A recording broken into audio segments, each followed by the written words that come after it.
In today's video, I'm going to teach you how to create and publish a membership in your admin dashboard.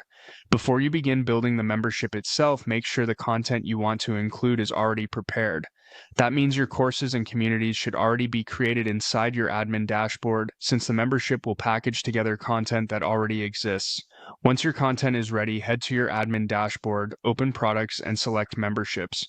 From there, click New Membership and give your membership a clear name. Choose something that reflects the value of the package, so it's easy to identify later and clear for your audience as well. After that, move into the Membership Builder and open the Products tab. This is where you'll choose which existing courses and communities should be included in the membership. Take a moment here to confirm you're selecting the right content, because this determines what members will get access to when they join. Next, go to the Pricing tab to set up how customers will pay.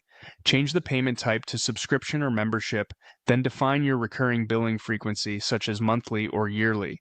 You can also enable optional features like a free trial or a custom first payment, depending on the offer you want to create.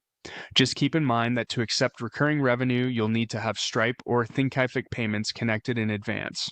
When pricing is set, open settings to update the membership description, SEO details, and landing page image. This helps make your offer look polished and makes the sales page more informative and easier to discover.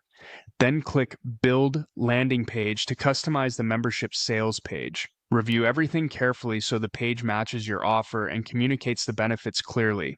Once you're happy with the setup, go ahead and publish your membership.